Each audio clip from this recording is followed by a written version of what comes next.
तो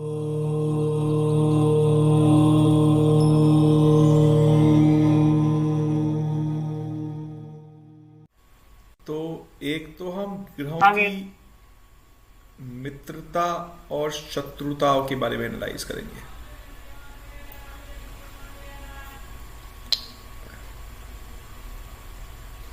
और देखो, दो चीजें होती हैं। एक होती है नेचुरल मेलिफिक और बेनिफिक, और एक होता है फंक्शनल मेलिफिक और बेनिफिक।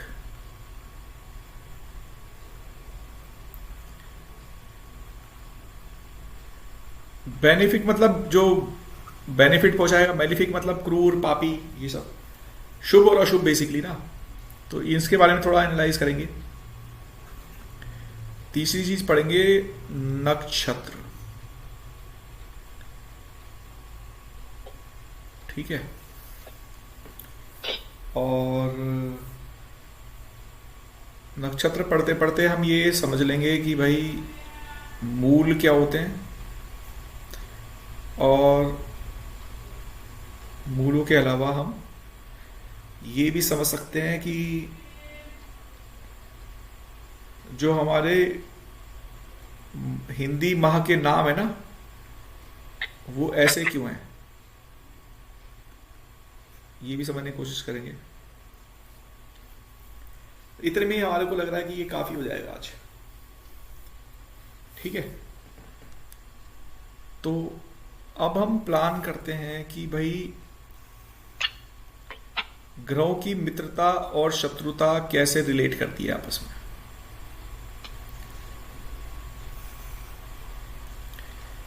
देखिए, कुछ ग्रह जो होते हैं ना, वो मित्र होते हैं एक दूसरे के।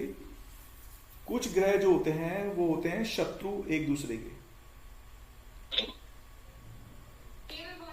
ओके ओके, ठीक। अब सवाल ये उठता है कि ये कैसे अंदाजा लगाएं कि कौन किसका मित्र है और कौन किसका शत्रु है। जो मित्र होते हैं एक दूसरे के लिए, वो एक दूसरे को फेवर करेंगे, और जो एक दूसरे के लिए शत्रु होंगे, वो एक दूसरे के लिए ऑब्वियसली गड़बड़ करेंगे। ठीक है। और ये लिस्ट जो है ना, वो थोड़ी सी कॉम्प्लिकेटेड लिस्ट है। तो फल दीपिका में ना एक टेबल लिखी हुई है, अगर आप लोग वहां रेफर करेंगे, मैं आपकी हेल्प के लिए ढूंढता हूं उसे, कहां पर है। वेट। सर एमएन केदार में तो 44 नंबर पे है। हाँ, 44। एम एन केदार में आप 44 पेज पर निकाल लीजिए। और दूसरी मैं बताता हूँ आपको।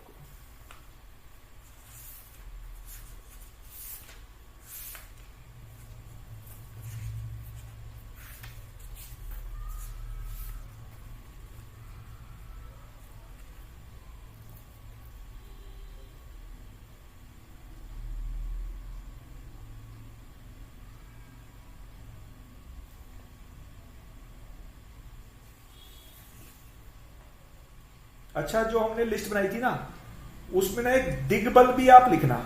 मैं आपको दिग्बल भी बताना चाहता हूं कि दिग्बल भी कहां कहां पर होता है। तो ये लिस्ट जो बनाई थी, उसमें आप दिग्बल भी ऐड कर लो, जिससे हम मिस ना करें। फल दीपिका में 43 नंबर पेज पे है सर। Oh, thank you.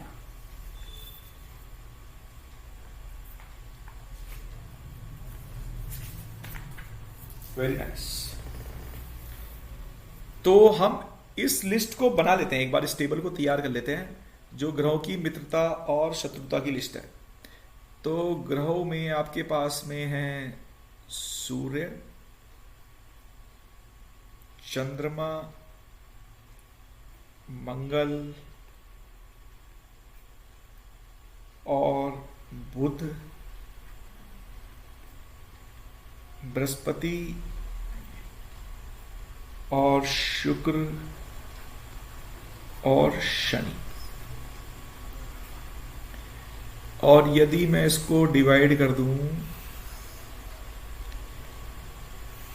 मित्र में और शत्रुता में। अच्छा, सम भी एक जगह होता है कि सम का मतलब है न्यूट्रल, ना वो मित्र है ना वो शत्रु है। तो ये हो गई मित्रों की लिस्ट और ये हो गई सम की लिस्ट और ये हो गई शत्रुओं की लिस्ट। अब यहां पर जो मैं बहुत महत्वपूर्ण बात बताने वाला हूं वो दो तीन तरीके से समझाऊंगा। दो तीन मेरे पास बड़े अच्छे से ट्रिक्स हैं याद करने की।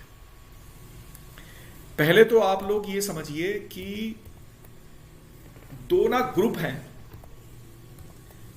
दो फ्रेंड्स क्लब है, ऐसे समझिए। और वो दो फ्रेंड्स क्लब है ना, एक देवताओं का ग्रुप है और एक ऐसे मान लीजिए कि राक्षसों का ग्रुप है ना, जिनमें आपस में ज्यादातर वॉर चलती ही है। जैसे मान लीजिए एक इंडिया का ग्रुप है, एक पाकिस्तान का ग्रुप है, लेकिन वो मेजॉरिटी में तो एक दूसरे के अगेंस्ट है। लेकिन ना कभी कभी आपके ने ये जो कमांडर होते हैं आपस में बॉर्डर में ना आपस में अच्छे रिलेशन बन जाते हैं इनके थोड़े थोड़े, तो ये एक दूसरे के लिए न्यूट्रल हो जाते हैं। मतलब बेसिकली तो मेजर ग्रुप तो एक दूसरे से फाइट कर रहा है और मेजॉरिटी ऑफ पीपल भी एक दूसरे से फाइट कर रहे हैं, पसंद नहीं कर रहे, लेकिन इन बिटवीन कोई एक आध एक दूसरे के लिए थोड़ा सा सॉफ्ट हो जाता है।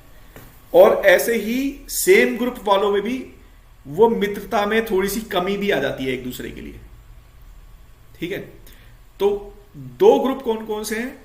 सूर्य, चंद्र, मंगल और बृहस्पति, ये देवताओं का ग्रुप है जो एक दूसरे के लिए फेवर करता है।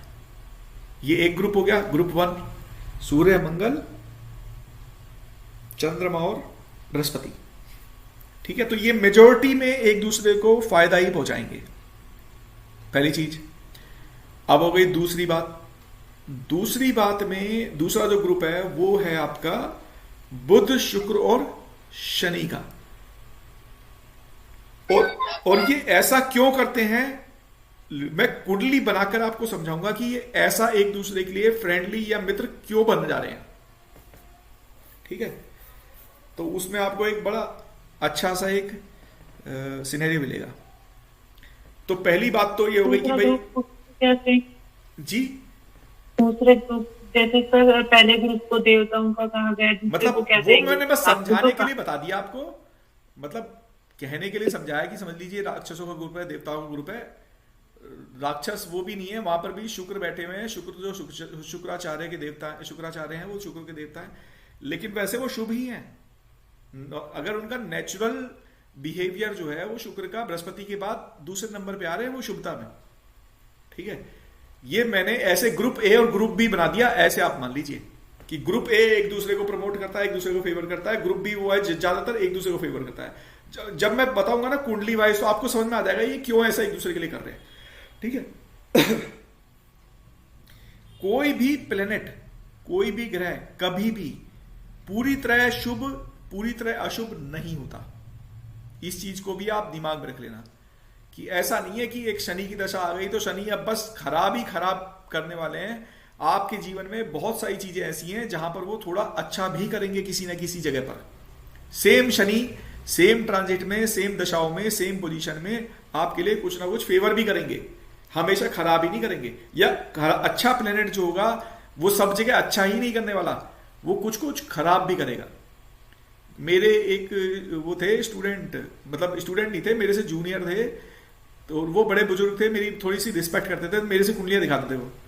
तो उनकी केस चल रहा था 1976 में, वो केस था वो गवर्नमेंट के साथ में, उनका कुछ सीवर वगैरह का काम चलता था।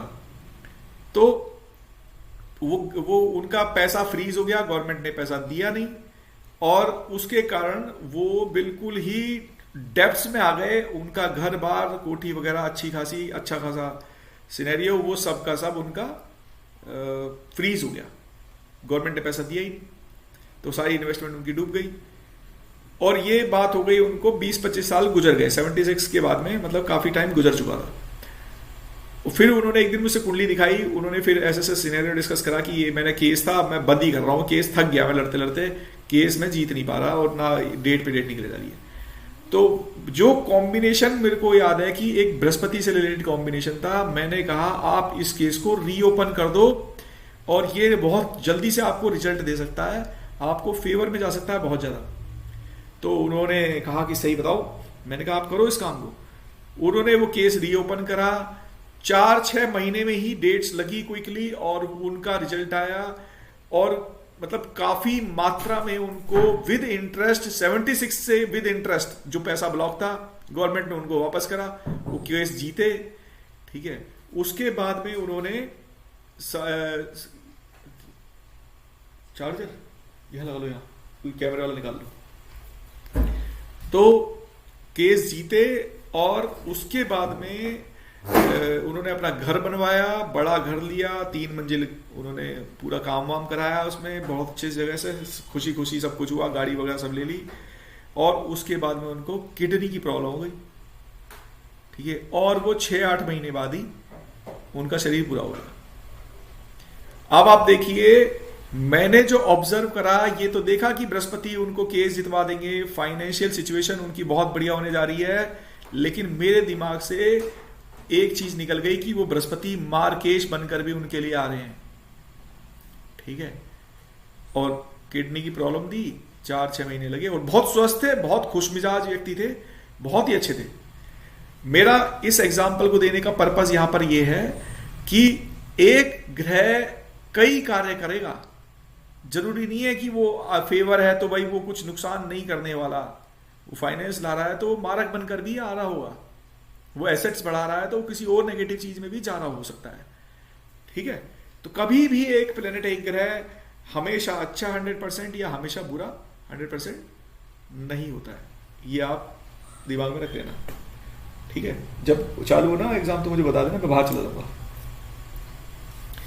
ठीक है, अब जब बृहस्पति की बात उठी है तो एक चीज तो मैंने आपको बताई कि भाई 2 ग्रुप हैं जो एक दूसरे के फेवर करेंगे। दूसरी चीज जो मैं बता रहा हूं, ये आपको कहीं पर भी नहीं मिलेगी, ना कोई बताएगा, और मैंने कभी नहीं सुनी है कहीं पर भी। आप हर क्लास में मैं बताता हूं, तो ये मेरा पेटेंट है, आप समझ लो ऐसे। ठीक है, ये जो टेबल है, मैं टेबल बनाता हूं, उसके बाद पेटेंट डिक्लेयर करूंगा अपना कहां पर है। तो सूर्य के मित्र जो हैं, अब आप देखो कि चंद्रमा और मंगल और बृहस्पति ये मित्र हैं। तो देख रहे हो आप, हमने कहा था भाई सूर्य, चंद्रमा, मंगल और बृहस्पति ये गैंग है जो एक दूसरे को फेवर करेगा। तो ये सूर्य के 3 मित्र हो गए। क्या ये वही चारों मित्रों में से एक है जो ग्रुप बना था? चलो चंद्रमा का देख लेते हैं। तो चंद्रमा का एक थोड़ा सा एक्सेप्शन है कि सूर्य मित्र हैं, लेकिन इस श्रेणी में दूसरी पार्टी का भी बंदा आ गया, बुध। ठीक है, और बाकी जो हैं वो उनके लिए सम हो गए, चाहे वो मंगल है, शनि है, चाहे वो शुक्र है, चाहे वो कौन बच गया, सूर्य, चंद्र, मंगल, शुक्र, बुध और शनि, बृहस्पति। तो बृहस्पति भी आ गए। ठीक है, इनका देखो शत्रु वाला पार्ट खाली है, अभी डिस्कस करेंगे इसको। फिर मंगल आए, मतलब ये एक्सेप्शन हो गया, इसको स्टार मार देता हूं कि इस केस में थोड़ा डिफरेंट हो गया। मंगल के केस में अगर आप देखोगे तो मंगल के केस में भी सूर्य, चंद्रमा और बृहस्पति ये आपके मित्र हो गए। फिर से क्या ये वही वाला गैंग है अगर आप ध्यान से देख पा रहे होगे तो? ठीक है, और शुक्र और शनि जो है वो इनके लिए सम है। इनका एकमात्र शत्रु है वो है बुध। अब बुध के साथ, चलो बुध नहीं, पहले बृहस्पति डिस्कस करते हैं। तो बृहस्पति के केस में भी आप चेक कर पा रहे हैं कि इनके गैंग के ही बंदे आ रहे हैं, सारे इन्हीं के ग्रुप के बंदे हैं। आई होप कि मेरा मैसेज कन्वे हो पा रहा होगा आप तक, मैं क्या कहने की कोशिश कर रहा हूं। ठीक है, आवाज नहीं आ रही? Yes sir. सर आप ये कह रहे हैं कि ये तीनों ही एक दूसरे के मित्र हैं, मतलब ये आपस में। बिल्कुल बिल्कुल, चंद्रमा को छोड़कर। चंद्रमा का एक्सेप्शन चल रहा है यहां पर, ठीक है। शुक्र जो है, अच्छा अब देखो दूसरा गैंग था बुध। अब हम बात कर रहे थे दूसरे गैंग की, बुध शुक्र और शनि, ये सब एक दूसरे को फेवर करते हैं। तो आप देखिए बुध के केस में फ्रेंड जो है वो कौन कौन है। अच्छा चंद्रमा इधर एक्सेप्शन था, तो यहां पर बुध एक्सेप्शन है, ठीक है। यहां पर कौन कौन फेवरेबल हो गए, यहां पर हो गए सूर्य और शुक्र। यहां पर चंद्रमा के केस में सूर्य मित्र थे, बुध के केस में भी सूर्य मित्र है। सूर्य काफी लोगों के मित्र हैं, ठीक है। और अगर हम सम की बात करें तो मंगल, बुध और सॉरी बुध तो यही है, मंगल, बृहस्पति और शनि, ये सम हो गए। और अगर शत्रु की बात करें तो चंद्रमा यहां पर शत्रु है। शुक्र के केस में भी देखोगे तो आप बुध और शनि इनके लिए फेवरेबल है। शनि के केस में देखोगे तो वो भी शुक्र और बुध इनके लिए फेवरेबल है। शुक्र के केस में मंगल और बृहस्पति जो हैं वो इनके सम है, और शनि जो है उनके केस में भी बृहस्पति सम है। अगर शत्रु लिस्ट में देखोगे तो शुक्र के सूर्य और चंद्रमा शत्रु हैं, और शनि के केस में भी देखोगे तो सूर्य, चंद्रमा और मंगल, ये तीनों गैंग जो है इनका शत्रु है। लेकिन अगर आप एमएन केदार में देखोगे ना तो ये लिस्ट बड़ी दिखाई देगी आपको, ठीक है। वहां पर चेक एमएन केदार वाले जो है ना वो उनको देना, 4-5 लोग हैं। 1 मिनट होल्ड कीजिएगा जरा, 1 मिनट में।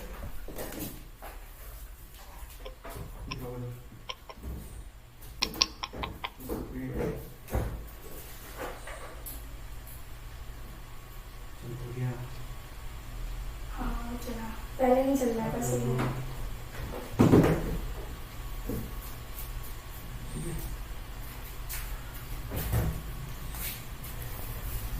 हाँ जी, तो अब मैं एक बार क्विक रिवाइज कर दूं। शनि में आपने हाँ जी, सम क्या है ये? क्या कह रहे हैं? शनि में सम क्या है? शनि में कौन सम सा वाला ग्रह है? बृहस्पति। मैं ये बता रहा था कि जो शनि है ना उनके शत्रु लिस्ट बहुत लंबी है एमएन केदार में, ठीक है। यहां तक किसी को कोई डाउट है तो वो पूछ लीजिए।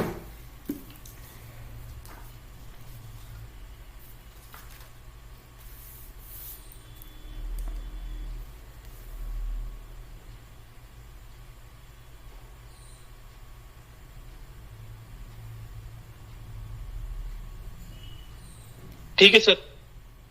यहां पर हम ना सूर्य के शत्रु लिस्ट में हमने लिखा नहीं, यहां पर शुक्र और शनि जो है वो जो फल दीपिका और जो व्रत प्राशर होरा शास्त्र है ना उनमें शत्रु लिस्ट बिल्कुल ऐसी है, दोनों की सेम है, मतलब मित्रता और शत्रुता लिस्ट। अब चलते हैं की पॉइंट्स पर। ये तो मैंने आपको मेजॉरिटी में बताने की कोशिश करी। और देखो ये याद करना ना बहुत ज्यादा टेरिबल टास्क है, इसको याद करना। तो जब मैं पढ़ रहा था तो मेरा दिमाग खराब हो गया बहुत ही ज्यादा। मैंने कहा यार इसको तो याद रखना ही, ये तो नियर टू इम्पॉसिबल टास्क है। तो मैंने कुछ चीजें जो ऑब्जर्वेशन में लाया वो बड़ी मजेदार थी। अब देखो सबसे ज्यादा शुभ ग्रह कौन? सब बृहस्पति, राइट। सबसे ज्यादा शुभ ग्रह है बृहस्पति, और बृहस्पति जो है वो गुरु है।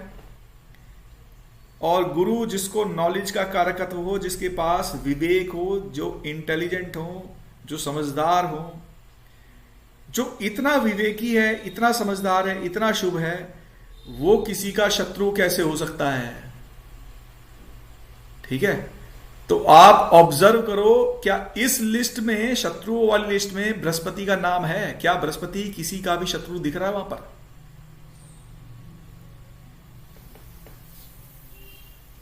नहीं दिख रहा ना। तो पहली बात तो बृहस्पति किसी का शत्रु होता ही नहीं है, ये नैसर्गिक रूप में बात हो रही है ना। हम फंक्शनल बेनिफिक और बेनिफिक समझेंगे अभी, तब मैं बताऊंगा आपको कि वहां पर क्या गड़बड़ हो रहा है। तो पहली बात क्या हो गई, बृहस्पति आपको शत्रु लिस्ट में नहीं दिखाई देगा, ये आपकी समझदारी के लिए बता रहा हूं। अच्छा, अब दूसरा ऑब्जर्वेशन मैं बता रहा हूं अपना, मेरा दूसरा ऑब्जर्वेशन क्या था कि एक ग्रह ऐसा है जिसकी शत्रु लिस्ट में कोई और नहीं है, मतलब उसका कोई शत्रु है ही नहीं, और वो है चंद्रमा।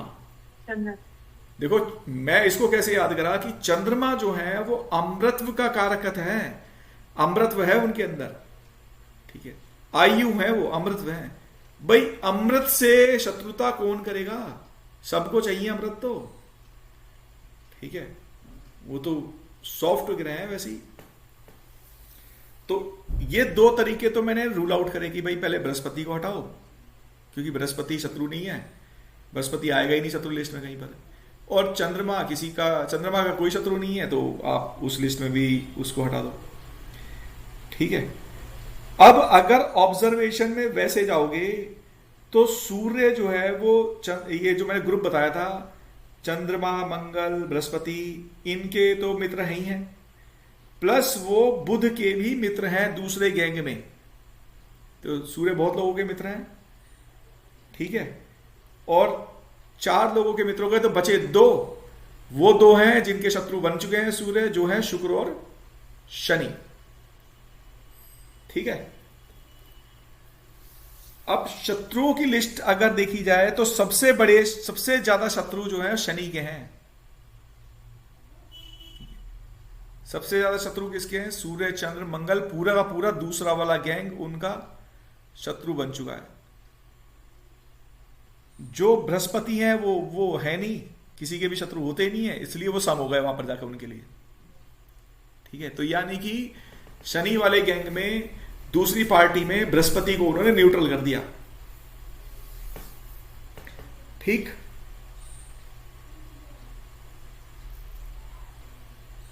शुक्र और शनि दोनों के ही, जैसे हाँ सर आपका चंद्रमा का कोई शत्रु नहीं है, लेकिन जो दूसरे जो मुझे तो वो शत्रु में आ रहा है, वो कैसे हम देखिए, हाँ ये अभी मैं इसी पॉइंट पे आ रहा था, मैं आपको यही समझाना चाह रहा था। आप और मैं मित्र हैं एक दूसरे के, नॉर्मली दिख रहे हैं, मैं आपके लिए बहुत अच्छा सोच रहा हूं, आप मेरे लिए नहीं सोच रहे, ये मित्रता तो वन साइडेड मित्रता है, ठीक है। मैं आपके लिए शत्रुता नहीं दिमाग में रखता, आप मेरे लिए शत्रुता दिमाग में रखते हो, तो मेरे को आप शत्रुवत व्यवहार कर रहे हो मेरे साथ में, लेकिन मैं आपसे शत्रुवत व्यवहार नहीं कर रहा हूं। तो बृहस्पति के लिए कोई शत्रुवत व्यवहार कर सकता है, लेकिन बृहस्पति उसके लिए शत्रुवत व्यवहार नहीं करेंगे। बुध और शुक्र जो है वो बृहस्पति के शत्रु हैं, वो बुध और शुक्र, ठीक है। तो इस तरह से आप इसको ऑब्जर्वेशन में ले सकते हो।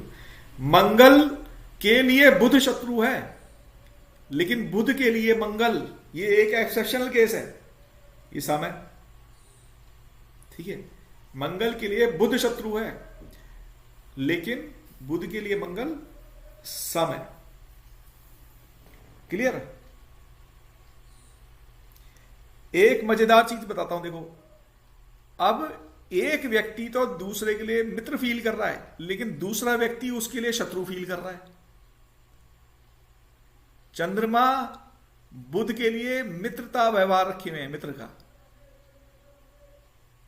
चंद्रमा के लिए बुध मित्र है, लेकिन बुध के लिए चंद्रमा शत्रु है, ठीक है। मंगल के लिए बुध शत्रु, बुध के लिए चंद्रमा शत्रु, लेकिन चंद्रमा के लिए बुध मित्र। ये इसमें आपको बहुत दिमाग लगाना पड़ेगा, ये याद करने में दिक्कत होती है। ठीक है,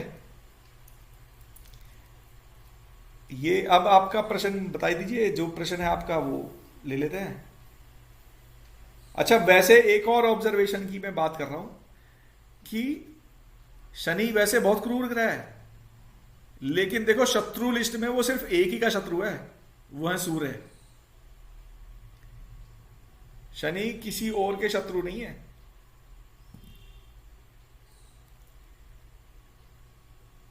दिव्या जी आपका माइक बंद है।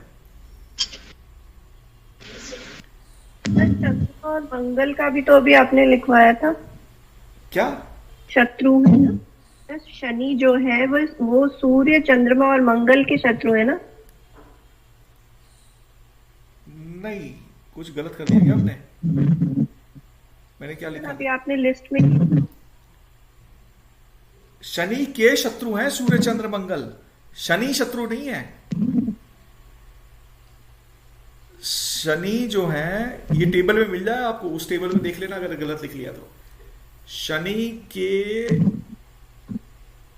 3 शत्रु हैं, सूर्य चंद्रमा और मंगल। शनि बहुत ज्यादा लोगों के शत्रु नहीं है, शनि सिर्फ सूर्य के शत्रु हैं। ऐसे आप ध्यान रखो इस चीज को, ठीक है? सर क्वेश्चन हाँ जी, था मुझे यहाँ पे जी। सर क्वेश्चन मेरा चंद्र और बुध के ऊपर है। हाँ जी, आपने ये बोला कि चंद्रमा जो है बुध के फ्रेंड्स हैं, बट बुध जो है वो चंद्रमा को फ्रेंड नहीं मानता। चंद्रमा के बुध फ्रेंड है। हाँ वही मैं भी चंद्रमा बुध बोल के रही हूँ, फ्रेंड सर। नहीं है। हाँ चंद्रमा बुध के शत्रु है। बुध। हाँ, तो सर चंद्रमा मतलब बुध तो चंद्रमा के बेटे हैं, तो वो उनसे शत्रुता क्यों कर रहे हैं? जैसे शनि और जैसे उनका है सूर्य वैसे ही उनका। हाँ, जैसे सूर्य और शनि का व्यवहार है आपस में, ऐसे ही चंद्रमा और बुध का व्यवहार है आपस में। ओके, ठीक है ना? Thank you. लेकिन सूर्य और शनि के केस में वो दोनों ही एक दूसरे के शत्रुवत व्यवहार करते हैं। कुछ बुक्स में एक को शत्रु नहीं बताया गया, सम बताया गया है, लेकिन ये दोनों ही शत्रुवत व्यवहार कंसीडर आप करना इनको, सूर्य शनि के और शनि सॉरी हाँ सूर्य शनि के और शनि सूर्य के। तो सर ये पत्ते वाले शत्रु हो गए ना दोनों? हैं जी, ये पत्ते वाले हाँ, अच्छे वाले पक्के शत्रु वाले हैं, शत्रु एक- वही पक्के वाले। सूर्य को थोड़ा ये सा दोनों में न्यूट्रलाइज कर दिया गया है, सूर्य को थोड़ा सा न्यूट्रलाइज कर दिया गया है शत्रुता की लिस्ट में। यहां तक कहानी क्लियर हुई तो हम आगे बढ़े फिर।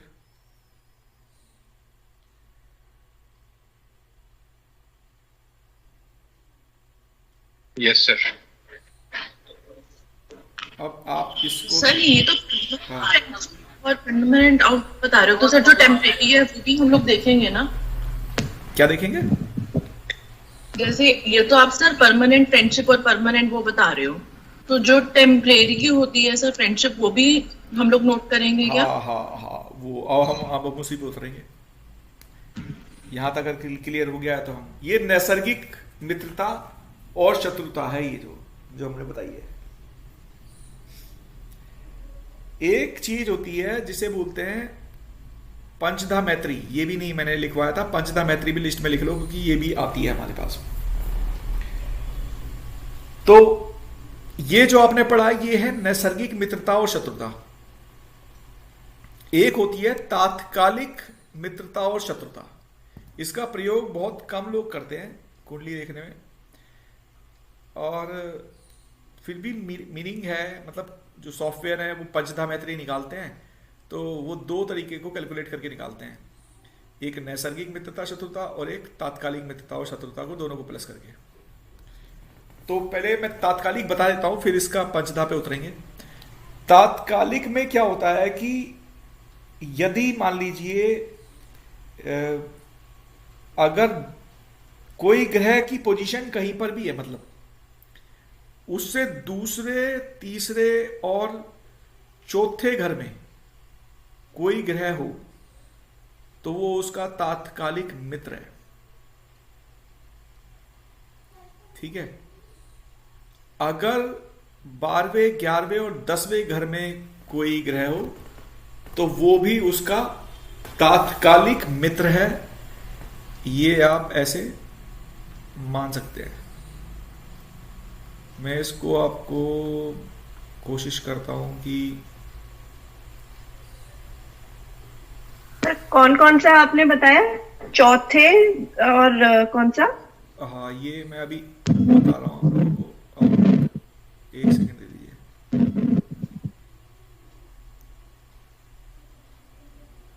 2, 3, 4, 10, 11, 12। कुंडली दिख गई आपको? Yes sir. मान लीजिए सूर्य यहां बैठे हुए हैं फॉर एग्जांपल, तो इस वाले हाउस में, इस वाले हाउस में और इस वाले हाउस में, इसमें, इसमें और इसमें, इससे 3 घर इधर और इससे 3 घर इधर, ये सब जो हैं तात्कालिक मित्र हैं इसके। तात्कालिक मित्र आप इनको बोलोगे। ठीक है। और बाकी वाले हाउस जो गए वो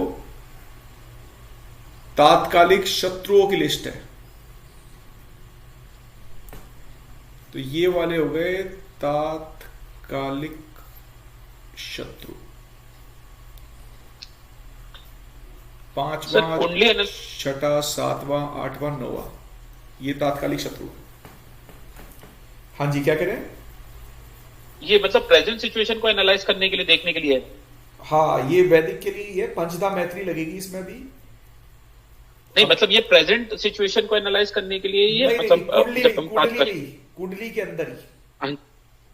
ओके। हाँ, कुंडली में जब हम किसी ग्रह का ये पता लगाना चाह रहे हैं कि भाई सूर्य का कौन मित्र है, कौन शत्रु है, तो हमने एक नैसर्गिक रूप पहले फॉलो करा कि सूर्य के नेचुरल फ्रेंड कौन कौन है। तो हमने पाया कि सूर्य के नेचुरल फ्रेंड तो चंद्रमा, मंगल और गुरु हैं। ठीक है। बाकी और शत्रु जो है सूर्य के शुक्र और शनि है। तो हाँ जी, अब ये तो एक पार्ट निकला जिसमें हमने नैसर्गिक रूप से फाइंड आउट करा।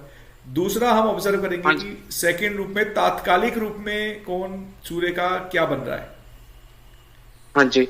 ठीक है। तो वहां पर हमने पहला सर, बट तात्कालिक में इस कुंडली के अंदर जो सेकंड हाउस में आ रहा है, शुक्र आ रहा है, राइट? हाँ। और वो सूर्य का शत्रु है।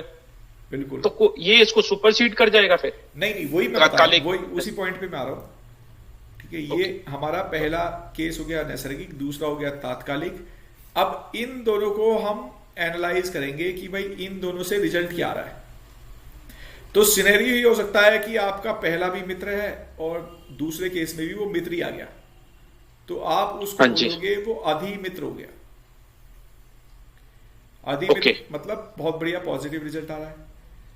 दूसरे केस में आप कह रहे हो कि भाई पहले शत्रु है और दूसरे केस में भी शत्रु है, तो हम उसको अधिशत्रु बोल देंगे। ओह, गॉट इट। ठीक है। तीसरे केस में आप बोल रहे हो कि एक में मित्र है और दूसरे में शत्रु है, तो आप कहोगे कि भाई ये तो सम हो गया, न्यूट्रल हो गया है। चौथे केस में आप कह रहे हो कि एक में मित्र है, दूसरे में सम है, तो आप कहोगे ये तो मित्र ही है फिर इसका मतलब। और पांचवें केस में आप बोल रहे हो कि एक में शत्रु है और एक में वो सम है, तो भी वो शत्रुवत ही व्यवहार करेगा। ठीक है। ये 5 सिनेरियो आपके पास में बन जाएंगे। इसी को आप बोलते हो पंचधा मैत्री। पंचधा मैत्री में जो रिजल्ट आता है वो आपको उससे क्लैरिटी हो जाएगी कि क्या होने वाला है। ठीक है। यूज बहुत कम करते हैं इसको लोग। ठीक सर, यूज लोग कम करना चाहिए या करना चाहिए? अच्छा या गलत? क्लासिकल टेक्स्ट बुक्स में रेफर्ड है तो क्यों नहीं करना चाहिए? समय का अभाव होता है ना हम लोगों के पास, रिजल्ट तुरंत देना है, आंसर तुरंत बताना है, तो इतना गणित लगाएंगे तो फिर प्रैक्टिस थोड़ी सी हमारी चाहिए उसके लिए। आगे बढ़े? Yes sir. सर इसको क्या कहेंगे? पंच पंचधा मैत्री, पंच ऐसे लिखते हैं इसको, पंच धा मैत्री। ठीक,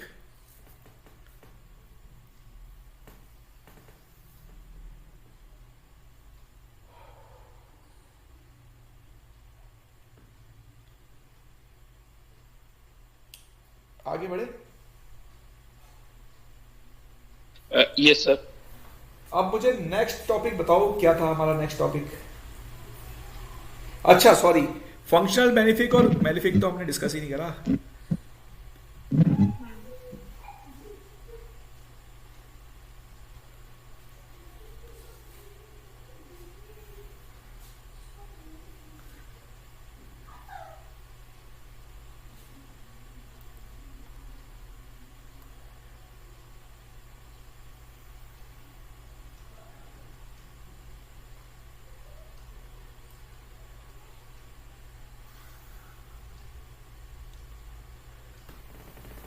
अब देखिए, अब हम मेष लगन बनाते हैं। अब आप मुझे बताइए कि त्रिषणाय अधिपति से मेष लगन के लिए स्थिति क्या बनती है? कौन पापी ग्रह है?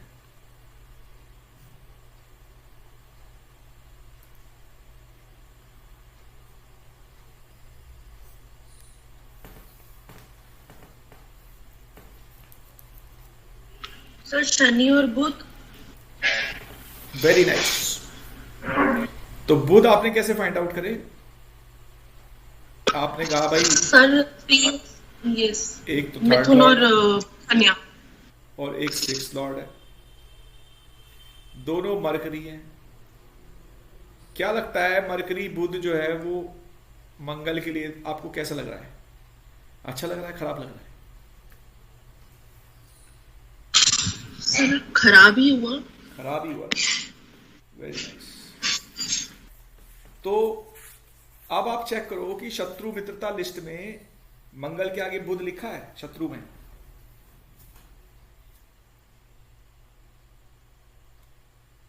लिखा है सर। है ना? तो ये स्थिति तो थोड़ी ठीक नहीं रही।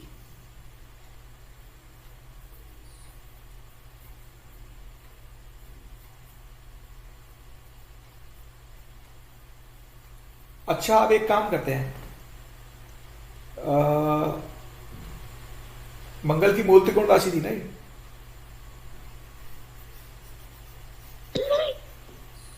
मेष राशि है सर। सर मेष राशि है। हाँ वही मैं कहता, मंगल की मूल त्रिकोण राशि मेष राशि है।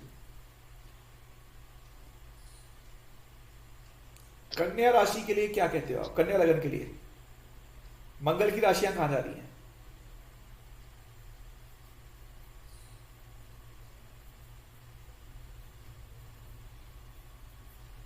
कन्या बुध में आ गई। भाई बुध की मूल त्रिकोण लगा दी, तो एक तो थर्ड लॉर्ड हो गई। एट्थ को ना ये उस तरह से पापी कंसीडर नहीं कर रहे, ठीक है? अब मंगल जो है वो एट्थ और थर्ड का लॉर्ड हो गया, लेकिन मंगल को सम कंसीडर करा गया है। तो इसलिए यहां पर मतलब एट्थ का स्वामी हो गया। एट्थ का स्वामी इतना ज्यादा उनको बुरा नहीं लग रहा जितना ज्यादा उनको थर्ड और सिक्स्थ का लग रहा है। ऑब्जर्वेशन में जाना पड़ेगा आपको थोड़ा सा। अब मैं दूसरा तरीका दिखाता हूं। त्रिकोण क्लियर होगा, ये क्लियर नहीं हो रहा। हाँ मैं एक मिनट सर अभी समझ में जी मैं अभी एक चीज बता दूं, फिर आप उसको समझिएगा। कन्या लगन के लिए त्रिकोण बनाते हैं। त्रिकोण कौन कौन से हैं?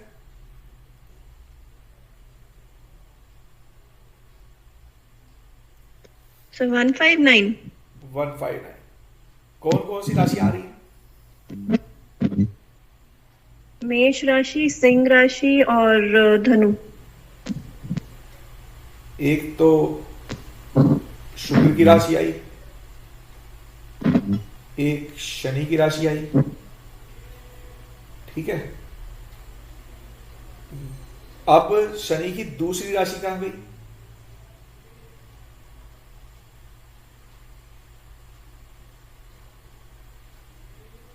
षष्टेश बनी ना,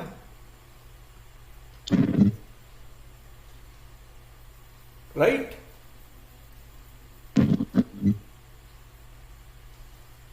षष्टेश शनि खराब होगा बुध के लिए या अच्छा होना चाहिए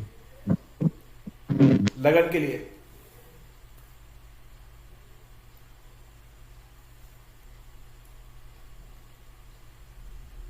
नहीं क्लियर? क्लियर नहीं हो रहा। ओके, नहीं हो रहा क्लियर, बिल्कुल भी नहीं समझ आ रहा। ये भी नहीं समझ आया सर। शिशडाई आपने जो लिखा हुआ है ना बोर्ड पे, त्रिशड़ाए। त्रिशणाधिपति क्लियर नहीं हुआ? शिशडाई नहीं, ये तो बड़ा पाप हो गया। आप में से किसी को भी नहीं पता क्या त्रिशणाधिपति?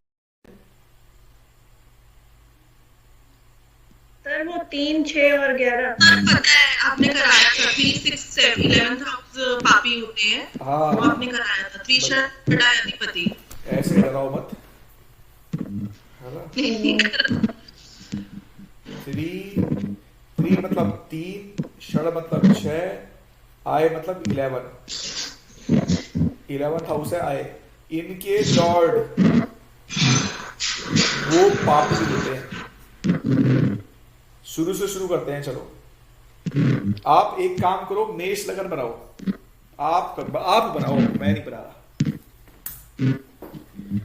मेष लगन की कुंडली बनाओ।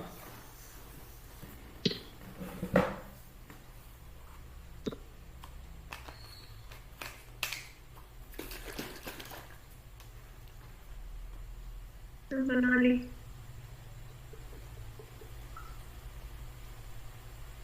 मुझे बताओ, मैंने 2-3 चीजें आप ध्यान रखो जब भी भावों की बात कर रहे हो। पहली चीज ध्यान रखो, त्रिकोण। त्रिकोण के स्वामी शुभ होते हैं हमेशा। त्रिकोण के हाउस में भी कोई जाएगा ग्रह तो वो उसको प्रमोट ही करने वाले हैं, उसके लिए फेवरेबल ही होने वाले हैं। अच्छी बात है त्रिकोण में जाए ग्रह तो, ठीक है। पहला रूल ये हो गया क्लियर।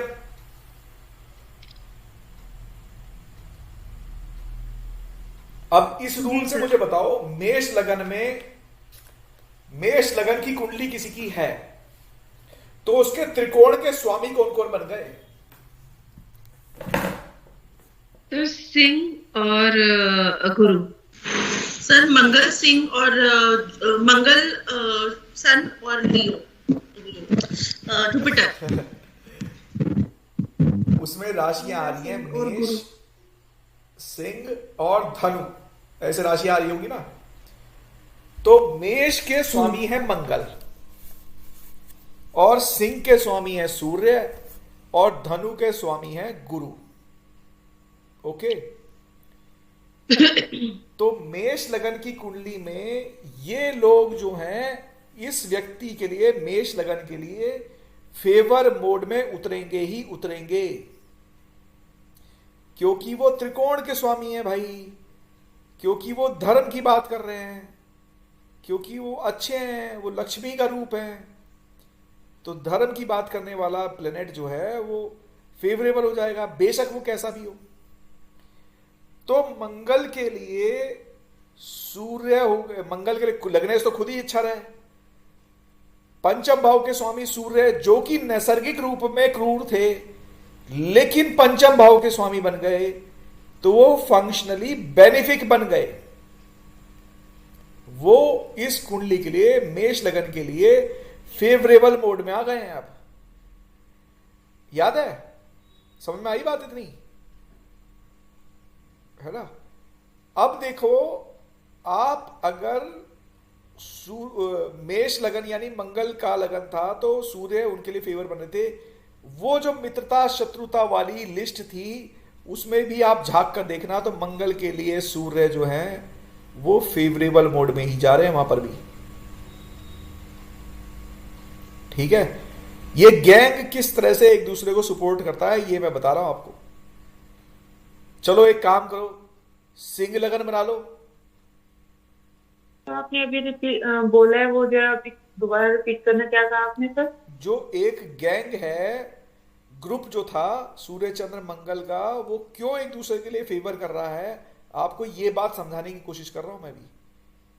ठीक है, तो मेष लगन में मैंने बताया कि भाई सूर्य जो है पंचम के, बृहस्पति जो है नवम के स्वामी बने, तो वो त्रिकोण के स्वामी बन रहे हैं उनके लिए, मंगल के लिए, इसलिए वो उनके लिए फेवर मोड में जा रहे हैं।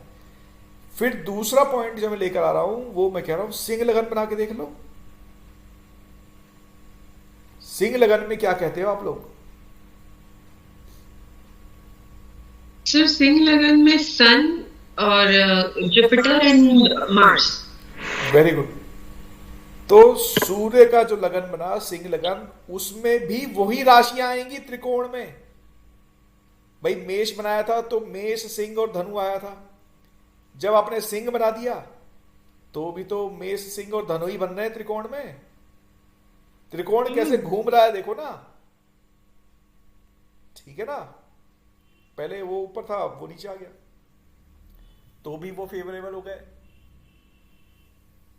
आगे बढ़े फिर, अब धनु बनाकर देख लो, तो धनु में कौन सी स्थिति बदल गई? धनु में भी तो वही हुआ, वो भी मेष और सिंह आ जाएंगे, राइट। आप लोग लिखने की बजाय समझने की कोशिश करो। ये तो मैं डाल दूंगा YouTube पर, वहां से देख लेना, ठीक है। तो मेष सिंह और धनु एक दूसरे के लिए त्रिकोण में कैसे फेवर कर रहे हैं, ये आपको समझ में थोड़ा आ गया होगा। चलो एक काम कर लो, आप वृष लगन बनाकर देखो, वृष लगन में क्या हो रहा है।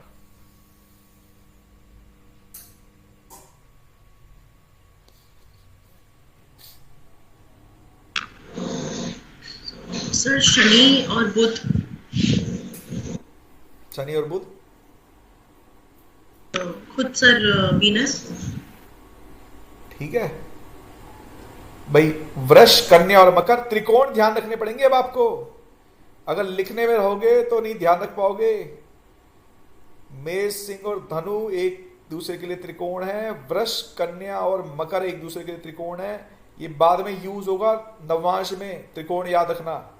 और त्रिकोण की प्रैक्टिस होनी चाहिए, केंद्रों की त्रिकोण की प्रैक्टिस होनी चाहिए। 1 4 7 10, 2 5 8 11, 3 6 9 12, ये केंद्र है।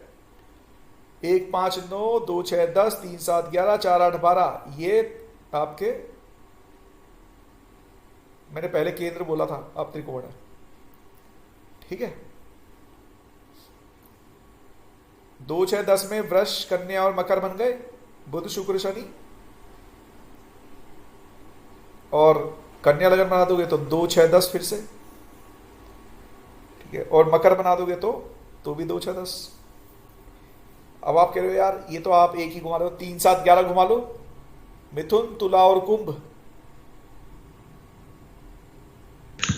पर सर यहाँ पे एक क्वेश्चन है, जैसे आपने बोला था कि 1 से शुभ 5वां होता है और 5वें शुभ 9वां होता है, तो वो कंडीशन फिर वहां पे जाके चेंज हो जाएगी ना? 1 से, हाँ, नहीं तो उसके लिए ज्यादा शुभता में चला गया ना वो। हाँ मैं वही कह रही हूँ सर, वो कंडीशन वहां जाके चेंज हो जाएगी ना, हाँ। जैसे जैसे हम नंबर चेंज करेंगे। राइट, ठीक है। अब देखो मजेदार बात, एक चीज आप ध्यान रखना, बृहस्पति और चंद्रमा का ना बहुत सुंदर आपस में कोऑर्डिनेशन है, कॉम्बिनेशन है, उनसे योग बहुत सारे बनते हैं। तो मैं बड़ा ही आहत हुआ था जब मैंने चंद्रमा के मित्र के आगे बृहस्पति को नहीं देखा। इस मित्रता श्रेणी में चंद्रमा के आगे बृहस्पति नहीं है। जो पूरी दुनिया से शत्रुता नहीं रख रहा, वो अपने खास मित्र से मित्रता भी नहीं रख रहा। मतलब योगों में मैंने चंद्रमा बृहस्पति के बहुत सारे योग पढ़े, लेकिन और गज केसरी योग की बहुत तारीफ सुनी गई है ना, तो ये बड़ा अजीब सा लगा ये देखकर। फिर मेरा ध्यान गया कर्क लगन पे, तो कर्क लगन पे आप देखो अब बृहस्पति की राशियां कहां कहां जा रही हैं।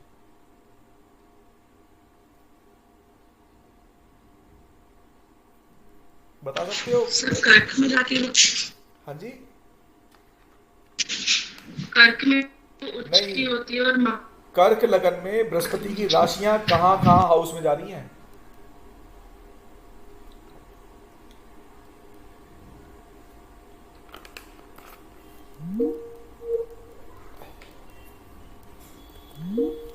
कर्क लगन में बृहस्पति की राशियां कहां कहां जा रही हैं? 9th में जा रही है।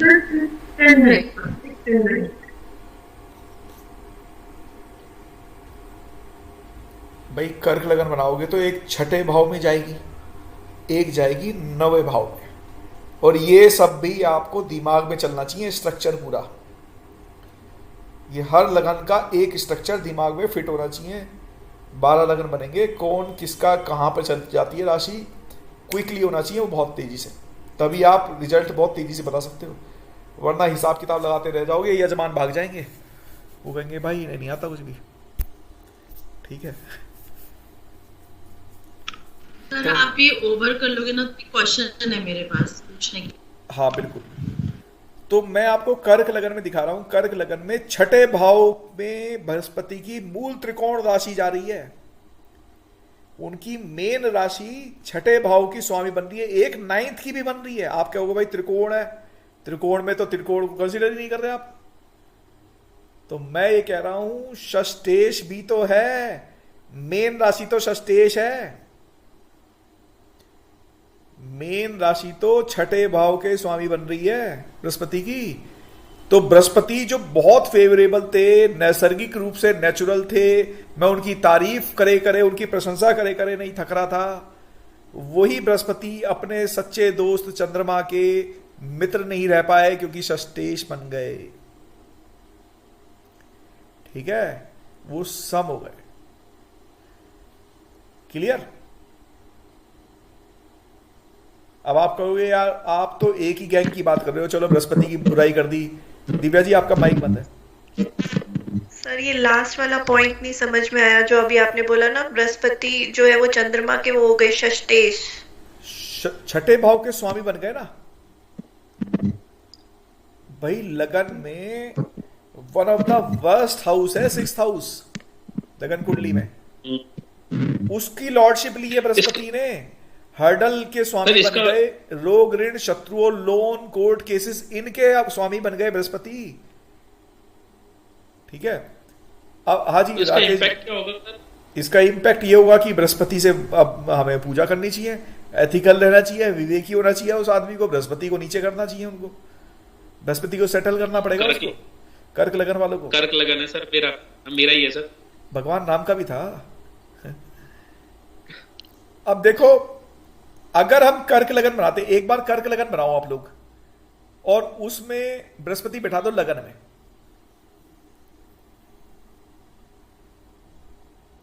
तो बृहस्पति लगन में बिठा दें। हाँ आज एक मजेदार चीज दिखाता हूं आपको। उच्च की राशि में बैठ गया बृहस्पति। अरे वाह, तो वो कितना बढ़िया हुआ भाई। कर्क लगन में बृहस्पति, शिवाली जी बोल रही है उच्च का बृहस्पति बैठ गया यहाँ, तो ये तो मैजिक हो गया भाई। कर्क राशि का गुरु हंस योग लिए लगन में 1.25 लाख दोष कुंडली के खत्म। भगवान राम की कुंडली थी, लेकिन षष्ठेश, पावरफुल षष्ठेश बैठ गया लगन में। छठे भाव का स्वामी उच्च का होके सर पर आकर बैठ गया।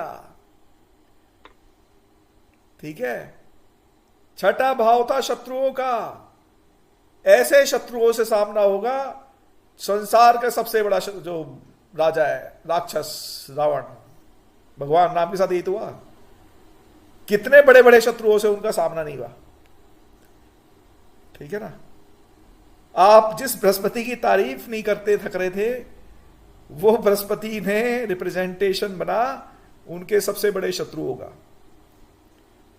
ठीक है, वो तो उनके 10th हाउस, जब उनके गोचर में आया होगा तब बृहस्पति बैठा होगा ना सर?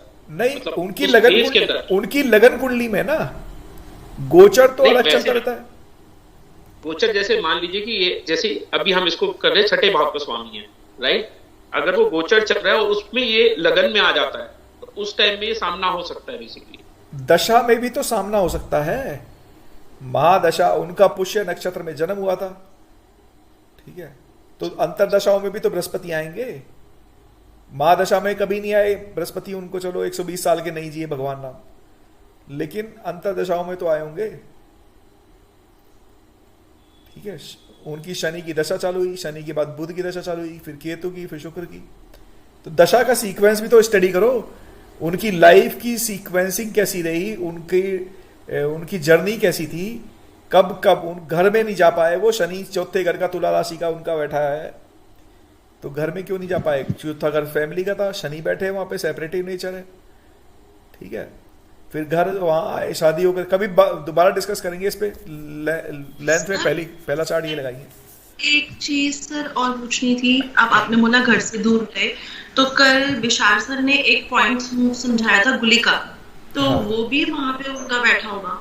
गुलिक जो है वो गुलिक और मादी शनि के सैटेलाइट है। हाँ, उनका बहुत वो जबरदस्त ग्रह। सिग्निफिकेंस होता है, जो हायर क्लासेस में आप पढ़ोगे तो उसमें निकाला जाता है कि गुलिक और मादी से प्रॉब्लम कैसे क्रिएट हो रही है। कल सर बता रहे थे तो मैंने बैठ के यूट्यूब से निकाला था, तो इसलिए पूछूं उनका भी 4th हाउस में ही होगा सर फिर? हाँ, हो सकता है, शनि के सैटेलाइट तो वहीं शनि के आसपास ही घूमेंगे ना।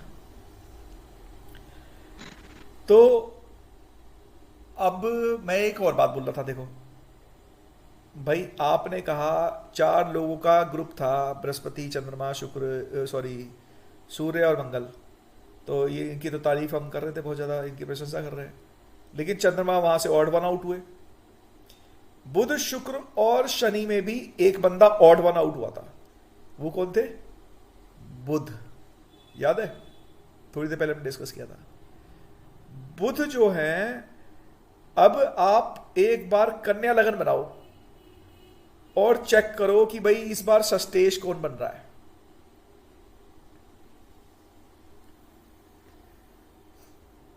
सर शनि तो भाई शनि कैसे फिर मित्रता श्रेणी में रह सकता है? सस्टेज हो गया, समझ रहे हो? शनि की मूल त्रिकोण राशि छठे घर में आ गई, तो वहां से बुध का तो शत्रु सिर्फ चंद्रमा है, शनि तो सम में आता है। हम तो मित्रता की बात कर रहे थे सुचिता जी, हमने मित्रता की श्रेणी से बाहर करा है उन्हें, शत्रुता की श्रेणी से बाहर नहीं करा। वो सम है, शत्रु तो बुध के थे ही नहीं वो पहले भी।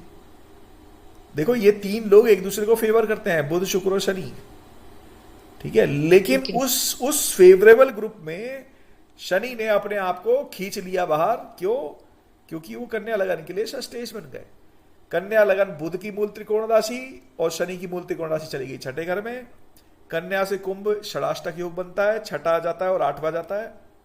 षडाष्टक कॉम्बिनेशन नव पंचम कॉम्बिनेशन को ध्यान रखा करो। षडाष्टक होता है एक पोजीशन से छठे घर में कोई पोजीशन चली जाए, और अष्टक मतलब 8वीं, तो छठे से जो पहली पोजीशन थी वो 8वीं बन जाएगी। जैसे मेष से कन्या काउंट करोगे तो छठा आएगा, कन्या से मेष काउंट करोगे तो 8वां आ जाएगा। इसे बोलते हैं षडाष्टक। तो अगर देखो मंगल के लिए जब बुध की बात कर रहे थे, बुध उनके शत्रु हो गए, क्योंकि मंगल की मूल त्रिकोण राशि से कन्या, जो बुध की मूल त्रिकोण राशि है, वो छठे जा रही है, राइट। बृहस्पति जो कि चंद्रमा के मित्र थे, कर्क धनु के कारण होने के कारण वो उनसे बाहर हो गए, राइट। और ऐसे ही बुध के साथ हुआ शुक्र शनि का, कि कन्या से कुंभ और कुंभ से कन्या, षडाष्टक हो गया। नव पंचम फेवरेबल होता है। जब कभी भी शादियों के लिए गुण मिलाने लग जाओ या शादियों के लिए चार्ट आ जाए, तो एक चीज जरूर ध्यान देना कि राशियां आपस में नव पंचम योग में जाएं।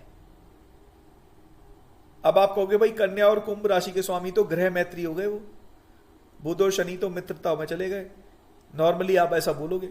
लेकिन जब कन्या और कुंभ की बात चलेगी तो आपको अपने आप को बैकफुट पे ढकेलना पड़ेगा, क्योंकि वो षडाष्टक मोड में जाएगी। जबकि कन्या और मकर की बात करोगे तो आप फेवरेबल मोड में चले जाओगे, अगर चंद्रमा की राशियां वो नव पंचम है, क्योंकि 6 और 10 आपस में 5-9 कॉम्बिनेशन में उतर गई। कंफ्यूज तो नहीं कर रहा मैं आप लोगों को? कर रहा हूं, दिव्या जी नहीं कर रहे हो।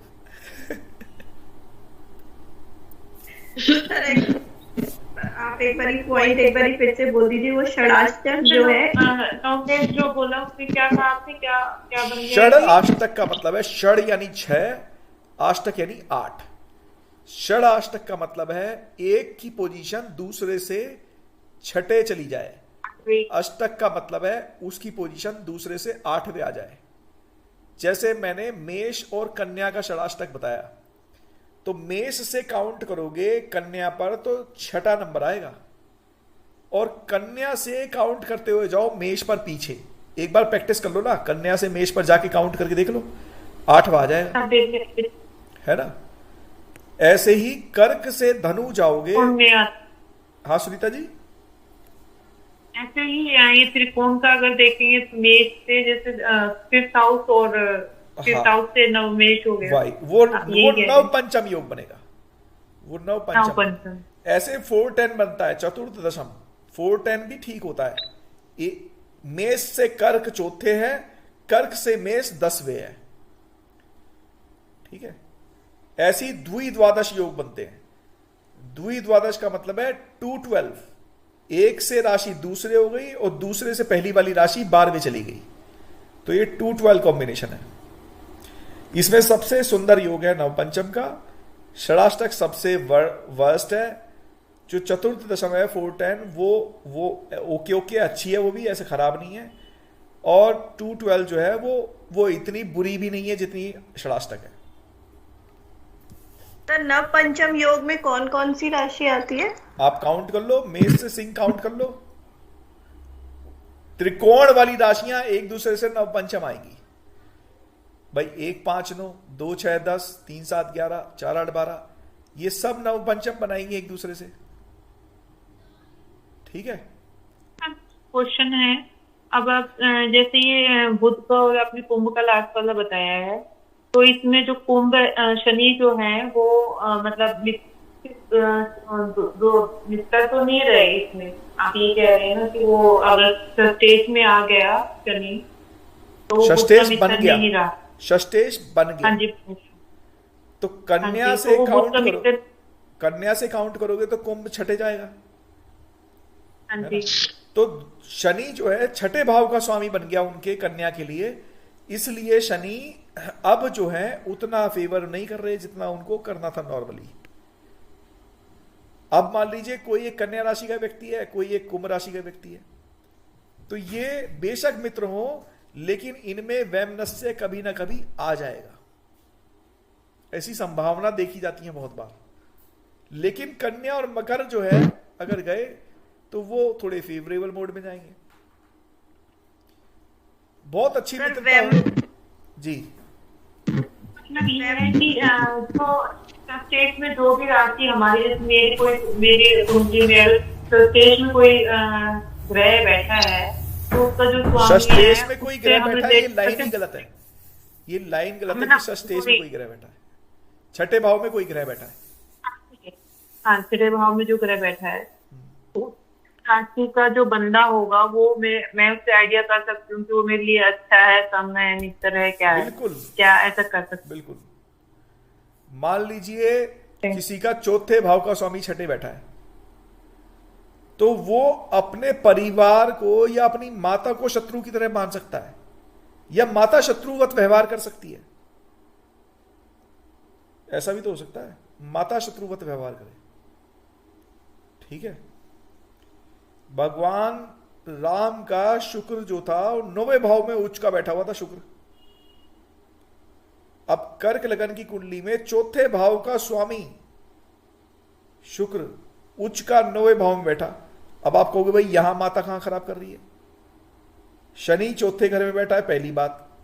दूसरी बात, चतुर्थ भाव का स्वामी अपने से छठे चला गया। अगर आप देखोगे तो चतुर्थ भाव का स्वामी अपने से छठे चला गया। माता के कर्म ही ऐसे हो गए, जो स्टेप मदर थी बेशक वो, लेकिन उनके कारण ही अपना उनका गड़बड़ हो गया मामला, राइट। एक बार ये लगन बनाते जो आपने बताया कि दोबारा आपने कहाँ लगन बोला ना सर? जी सर, वैमनस्य का क्या मीनिंग होता है? वैमनस्य मतलब एक दूसरे के लिए ग्रजेस रखना, पर्सनल ग्रजेस। सर आपने जी सुचिता जी। सर आप ये जो बता रहे हो ना षडाष्टक फर्स्ट से सिक्स एंड सिक्स से एक बार प्लीज थोड़ा सा अगर आप चार्ट बना के बता दो तो थोड़ा इजी हो जाएगा। ऐसे ना हो नहीं पा रहा, मैं समझ नहीं आ रहा, मैंने जो बनाया उसमें भी नहीं समझ आ रहा। आप बताओ आपने कौन सा चार्ट बनाया है? सर मैंने ये कन्या वाला बनाया है। ठीक है, अब षडाष्टक समझना है ना आपको? हाँ जी। तो मुझे ये बताओ कि कुंभ राशि कौन से हाउस में गई? 6th हाउस में। तो अब कन्या लगन बना और 6th हाउस में कुंभ राशि है, तो कन्या और कुंभ जो है आपस में एक दूसरे से कितने पोजीशन पर है? 5 पोजीशन डिफरेंस पे। डिफरेंस नहीं निकालना हमको, हम मैथमेटिक्स नहीं सीख रहे यहाँ पर। फिर सर पोजीशन वाइज बताओ, पहले से ही चालू करो काउंटिंग। 6 पर है सर। सर 6 पर है। 6, तो यानी कि कन्या से कुंभ जो है वो छठे राशि चलेगी, छठा हो गई। ठीक है, तो जो बुध है और जो शनि होगा वो एक दूसरे के लिए एंटी ट्रीट होने लग जाएंगे यहाँ पर। भाई षष्टेश जो था वो खराबी तो होता है हमेशा। हाँ जी। षष्टेश में है ही क्या, कुछ चीजें अच्छी हैं ऐसा नहीं है, लेकिन ज्यादातर तो खराबी लिए बैठा हमारे लिए, है ना। तो हो गया षडाष्टक। कन्या से काउंट कर लो कुंभ तक, सॉरी कुंभ से काउंट कर लो कन्या तक। 1 2 3 4 5 6 8 हो गया सर। तो हो गया षडाष्टक। षड यानी 6, अष्टक यानी 8। अब बताओ इसमें मैं चार्ट क्या बनाता? अच्छा मतलब सर आप ऐसे बोल रहे थे ना, ये इधर से चला गया, वो मुझे कंफ्यूज कर रहा था। मतलब ये तो किसी भी कुंडली में होगा, ये तो अगर मैं मेष लगन की कुंडली लूं तो उसमें 6 और 1 षडाष्टक हो जाएगा। Very nice, this was my purpose, sorry for my words. मैं अपने शब्द वापस लेता हूँ, चला नहीं गया, वो वही है लेकिन षडाष्टक। ठीक है, थैंक यू सर। नहीं कोई बात। सर मेरे तो सारे ग्रह ही छठे में बैठे हैं फिर। तो बहुत बढ़िया बात है। तो देखो, अब देखो छठे भाव को अच्छा बना देता हूं मैं, है ना। ये ज्योतिष की ब्यूटी है, किसी भी चीज को अच्छा और बुरा बना सकते हो आप। प्रोफेशन के मामले में 10th हाउस से छठा भाव जो है वो कौन से नंबर पे आएगा? 9th नंबर पर। तो प्रोफेशन का भाग्य है वो, ठीक है, प्रोफेशन का भाग्य भाव है वो। कॉम्पिटिटिव है, कंपटीशन है वहां पर, ननिहाल है वहां पर, मामा है वहां पर, तो ये सबके लिए बढ़िया। ठीक है, कंपटीशन है, आदमी हेल्दी है, स्पोर्ट्स है, जिम है, ये सब चीजें हैं। सर क्या प्रोफेशन के में कौन से हाउस से? प्रोफेशन हाउस से 10th हाउस से 10th। एक और योग बता देता हूं, चलो शिवाली जी, मैं आपको छठे भाव से ही, बढ़िया योग है वो भी। ठीक है, हम किसी भी ज्योतिषी ना बहुत चालाक होते हैं, वो जिधर मर्जी घूम जाते हैं। एक होता है लग्नादि योग, योग में सीखेंगे वैसे तो हम ये।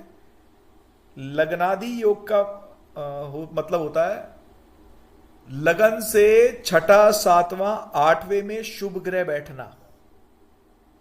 तो इतने सारे ग्रह हैं शिवाली जी के पास में, तो हो सकता है 3 शुभ ग्रह भी हो वहां पर। कौन कौन बैठा हुआ है वहां पर? सर वीनस है, राहु है, सन है और मर्करी। वीनस मरकरी है। 7वें 8वें में भी कोई शुभ ग्रह है क्या? सर फिर सीधा 11वें में है 3 ग्रह। अच्छा, तो 2 शुभ ग्रह हैं, 1 बच गया। तो वीनस, सन, राहु और मरकरी, ये चारों इकट्ठे हैं सर वीनस के साइन में, टॉरस। हाँ, देखो शुभ ग्रह में नेचुरल शुभ ग्रह की बात होती है, नैसर्गिक रूप से। नैसर्गिक शुभ ग्रह जो हैं वो हैं बृहस्पति, शुक्र, चंद्रमा और बुध। ठीक है, तो ये शुभ चारों में से 3 ग्रह अगर बैठ जाएं लगन से छठे, 7वें, 8वें, किसी भी तरह से छठे घर में बैठ जाएं, चाहे 7वें में बैठ जाएं, चाहे 8वें में बैठ जाएं, चाहे तीनों एक एक में बैठ जाएं, ऐसा कई बुक में बोला गया है। लेकिन जो प्राइमरीली बोला गया है कि छठे, 7वें, 8वें में एक एक करके बैठे, ऐसा बोला गया है, तो लग्नादि योग बनता है। ठीक है, और राहु छठे घर का, राहु की प्लेसमेंट ना एक ही जगह सबसे बढ़िया होती है, वो है छठा घर, क्योंकि राहु शत्रु हंता हो जाता है वहां पर। वो चाहे कितना ही बड़ा पावरफुल आदमी आपसे टकरा जाए, वो हाथ जोड़ के जाएगा। ठीक है सर मेरे 6th हाउस में जो है वो राहु और सूर्य है, और 7th में वो क्या कहते हैं, वीनस मार्स है। राहु का सूर्य के साथ कॉम्बिनेशन थोड़ा ठीक नहीं होता। अब सूर्य ग्रहण आ रहा है ना, तो नारियल अपने ऊपर से वार के प्रभावित करना चाहिए। ठीक है, राहु और सूर्य एक तरह से ग्रहण योग बना देते हैं, लेकिन राहु छठे घर का वैसे नॉर्मली अच्छा होता है। और केतु 12वें घर का अपना आप अच्छा हो जाएगा। केतु 12वें घर का मोक्ष दिलाता है आदमी को। ऐसे व्यक्ति का डेस्टिनी क्लियर है कि उनको मोक्ष मिलेगा, जो बहुत बड़े बड़े साधुओं को भी नहीं मिलता। क्या कह रहे हैं दिव्या जी? हाँ, तो आपके अपने आप ही आ गया ना, राहु छठे है तो केतु 12वें आ गया, इसीलिए मैंने बोला वृश्चिक राशि में से। हाँ, 12वें घर का केतु मोक्ष दिलाता है। फिर ये वाला तो मेरे डॉटर का है, छठे में केतु और 12वें में राहु। आपने उल्टा कर बट दिया उसका सुचिता जी, आपने उल्टा कर दिया। सॉरी नहीं, छठे में राहु 12वें में केतु, सॉरी। हाँ, तो देखो ये ऐसे ध्यान रखना पड़ेगा शब्दों का ना। Yes sorry. एक्साइटमेंट में हम सर्जन अगर एक्साइटमेंट में आ जाए ना, तो लेबर पेन की जगह कोई और पेन दे जाएगा वो। ठीक है। हाँ, वो कहेगा सॉरी सॉरी सॉरी, इंजेक्शन दूसरा लगा गया वो।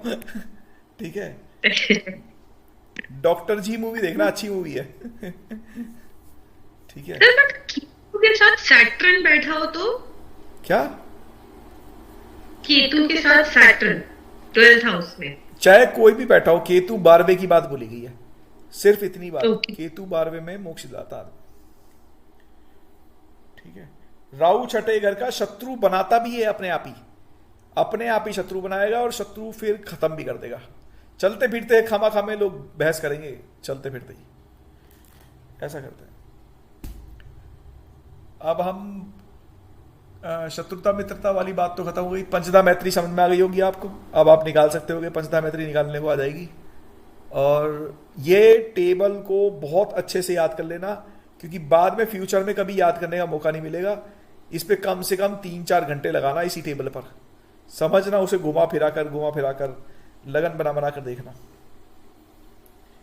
ठीक है, टेक्स्ट में आपने बताया था मंगल सूर्य बुध और शुक्र ये 4 है, तो इनका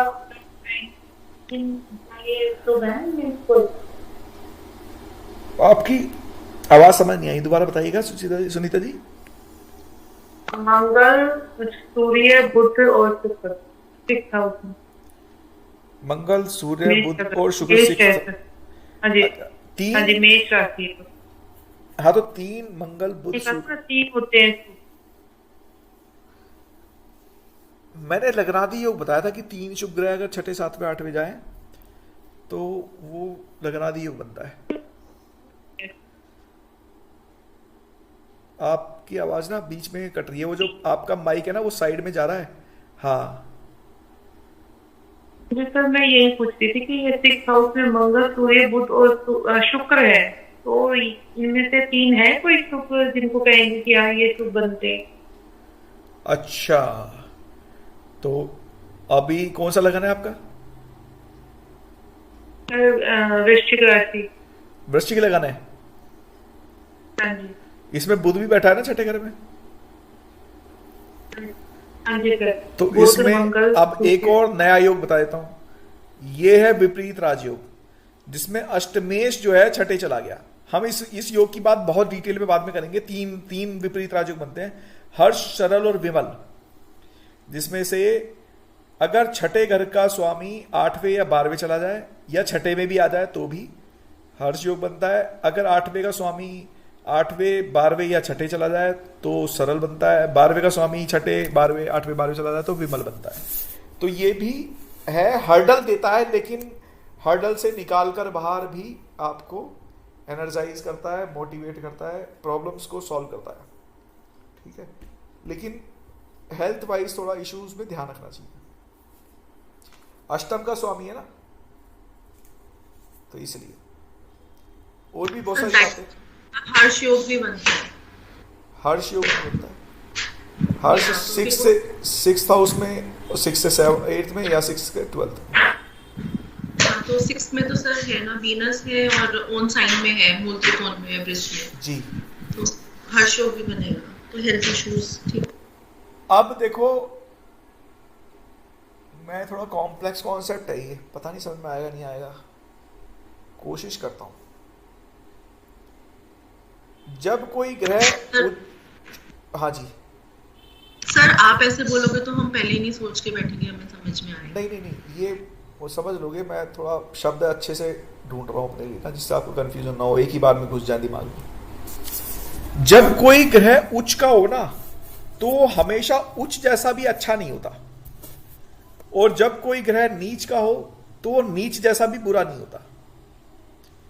फॉर एग्जाम्पल, हमने कर्क लगन की बात करी जिसमें हमने बृहस्पति उच्च का बैठा दिया था, और हमने कहा भाई षष्टेश ना बहुत पावरफुल हो गए, यानी कि शत्रु जो थे वो बहुत पावरफुल हो गए लगन में आकर, भगवान राम को शत्रु भी पावरफुल मिले। लेकिन हम उसका शत्रु के पर्सपेक्टिव से देखते हैं। शत्रु के पर्सपेक्टिव से मतलब छठा भाव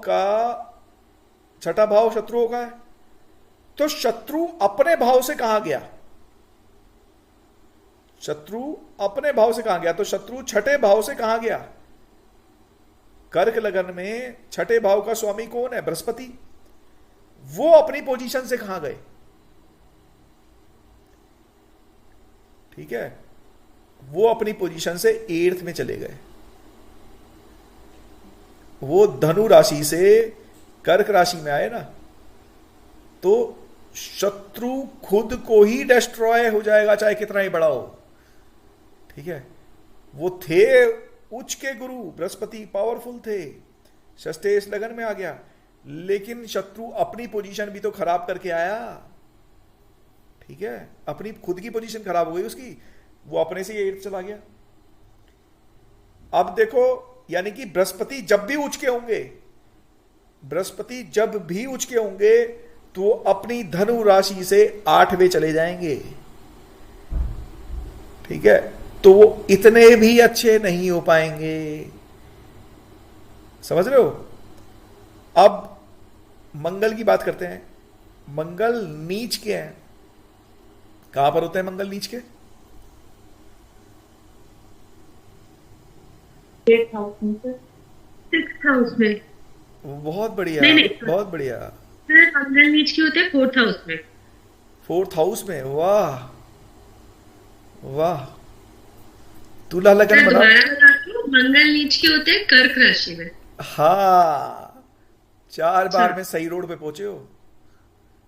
रास्ते में जाया करो तो ध्यान से जाना, गूगल मैप से भी थोड़ा ठीक से ट्रैक करना। ठीक है, ये महापाप कर रहे हैं सुचिता जी हम। सॉरी सर, नहीं, मुझे लग रहा है आज गड़बड़ है सर।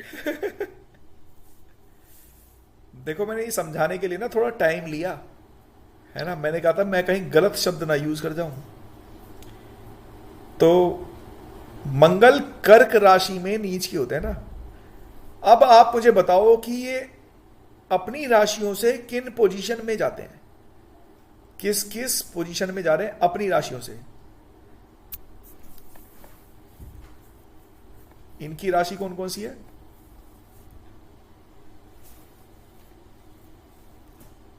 सर 8th पोजीशन में और 8th है। एक तो है मेष राशि और एक है वृश्चिक राशि। तो मेष से कर्क कौन सी पोजीशन है? Sir 4th। तो अपनी पोजीशन से 4th हुए, और वो 4-10 रिलेशन बना रहे हैं। 4-10 इतना बुरा भी नहीं होता, मैंने बताया था थोड़ी देर पहले। वृश्चिक से कौन सी पोजीशन में गए भाई? वृश्चिक को ध्यान रखो ना, वृश्चिक और कर्क आपस में नवपंचम है, 4-8-12 है ना। तो वृश्चिक से कर्क जो है वो आपकी 9वें चली गई, तो 9 पंचम हुआ। तो ये उतना बुरा भी नहीं हुआ, मतलब मंगल कमजोर होने के बाद भी अपनी राशियों के लिए बहुत ज्यादा प्रॉब्लम नहीं क्रिएट कर पा रहे, उनकी राशियों पर इसका असर कम आ रहा है। पर सर एक बात पूछनी थी, ये तो फिर लगन के हिसाब से बदलेगा कि हर कुंडली में वो मैच करना? कहीं पर भी हो, ये कहीं पर भी हो, मंगल नीच का होगा तो हमेशा अपनी राशियों से नवपंचम पे जाएगा, वृश्चिक से, और 4 10 पे कहीं पर भी होगा तो यही रूल चलेगा, है ना? कहीं पर भी होगा ये रूल चलेगा ही चलेगा। तो इसलिए थोड़ा सा ये मामला इसका इस तरह से हम सोच सकते हैं। ठीक है, और बताइए। अब थोड़ी देर में नक्षत्र करते हैं और फिर वहीं वाइंड अप करेंगे। आज मुझे लग नहीं रहा आज टाइम बचा हमारे पास, क्या क्या करना था हमको, बातें हम बड़ी बड़ी करते हैं, काम कम करते हैं। चलो नहीं, ये तो काफी कुछ हो गया। नेचुरल मेलिफिक और नेचुरल बेनिफिक बता दूं, जो त्रिकोण के स्वामी बनते हैं ना वो फंक्शनली बेनिफिक बन जाते हैं। नेचुरल बेनिफिक और नेचुरल बेनिफिक तो आप जानती हो, नॉर्मल रूप से जो शुभ और अशुभ है, लेकिन किसी खास कुंडली में लगन से जो त्रिकोण के स्वामी बन जाते हैं वो उनके लिए बेनिफिक बन जाते हैं, तो वो फंक्शनल बेनिफिक बोलते हैं हम उनको। ठीक है, ये कहानी खत्म हो गई।